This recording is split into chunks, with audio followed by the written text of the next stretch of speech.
Okay, so let's get straight to the point. So when did the 3-act structure and the hero's journey become completely irrelevant to filmmakers? Now, I've spoken about this before in previous videos. The 3-act structure, the hero's journey. If you've not seen the video, please watch it.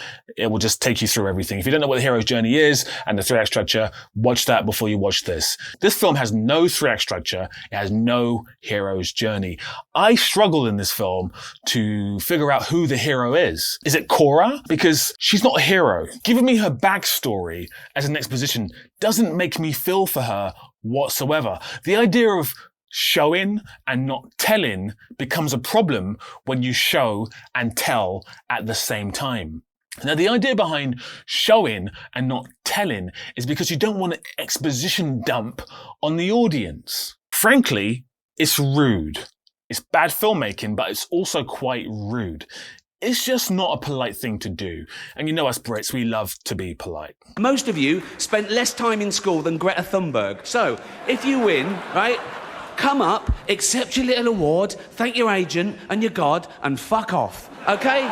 Okay, yeah. He doesn't like being polite, but others of us like to be polite. Look at this guy, he likes being polite. Well, I realised I'd forgotten to, kiss you goodbye. Do you mind? Now, here's the thing that infuriates me. He shows us, and then he tells us, as he's showing us, it's not the right way to do things. This could have been done without the voiceover, without the character saying, this happened, this happened, this happened. It could have been done with a flashback. It could have been a quick flashback. Now, they say this film is ripping off Star Wars, Battle Beyond the Stars, Seven Samurai, all sorts of movies.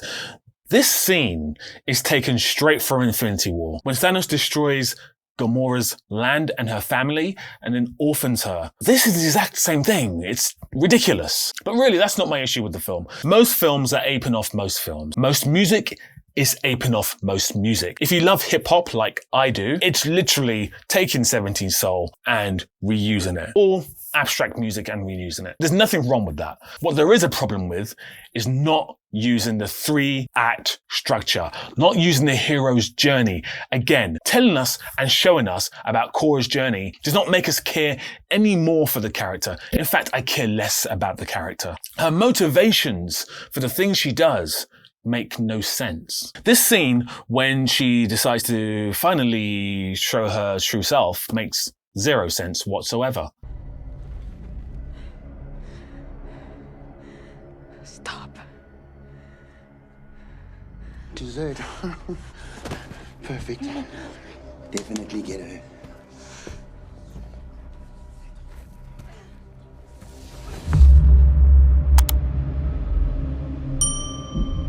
I mean, forget about the comic book bad guys. Okay, so I was editing the video and I just remembered I forgot to say something that's really important. Listen to this. Those characters speak with a South African accent. How is that even possible? Wait, is there like a planet in the whole universe where everyone on this planet speaks with a South African accent? Also, the planet that Scargiver, Cora, lives on, they all speak with Scandinavian accents. What, is there a planet with just Scandinavian people? How does that even make any sense? What are you talking about? Anyway, just some thoughts. I'm gonna go now. Goodbye. I mean, I really have no words for this scene. It makes no sense. Why would there be a battalion of really hungry men and one boy who is not hungry at all? It literally, how did he make it in there? It makes no sense, but that's irrelevant. My issue here is with the following. He doesn't follow the 3-act structure. He doesn't follow the hero's journey. So we do not have a protagonist to follow. There are too many characters. We don't know anything about the characters unless he tells us through exposition dumps and shows us as well. And then when we get to the end of the film, what we should have, as this is a 2-act film. We know this is a 2-act film. When the Wachowskis made The Matrix, they didn't actually know if The Matrix 2 was even going to be a thing, or even number 3. So what they did, they made a wonderfully strong first film, which has a beginning, a middle, and an end. It has a hero's journey. It's perfect. For me, it is the perfect hero's journey. And it's a tremendous film. There is an exposition dump in the film, but the exposition dump is not done by the main character. That actually makes no sense. To have the main character exposition dump. The hero's journey should put the hero on the outlier, and the information we get should be coming from other characters. Now, Zack Synder knew this was going to be a 2-act film. So what we should have at the end of the first film is the character, our lead character, should be in peril. She should not have won the battle with the bad guy. I don't know his bloody name. It doesn't matter about his name. It's irrelevant. Inform me when they arrive. Yes, sir. She should have actually lost that battle. Everything should be lost. All should be lost. So that we want to see number 2. Just look at The Empire Strikes Back. Now, they knew there was going to be number 2 and number 3. So what do they do at the end of The Empire Strikes Back? Luke has lost his arm. He now has been told who his father is. No! We leave him at a loose end.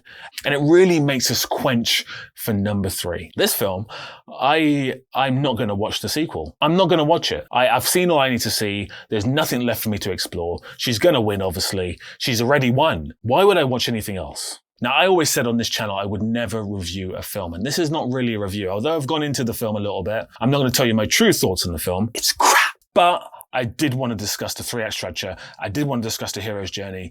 If the screenwriters for this film, including Zack Synder, stuck to that formula, I think the film would be a whole lot better. And if you want to make the next Star Wars, which really does lean heavily into the 3-act structure, it does lean heavily into the hero's journey, you should probably start there. And that's all I wanted to say on it. If you've not subscribed, please do. I'm nearly on 1,000 subscribers. You people are amazing, and I'll speak to you soon.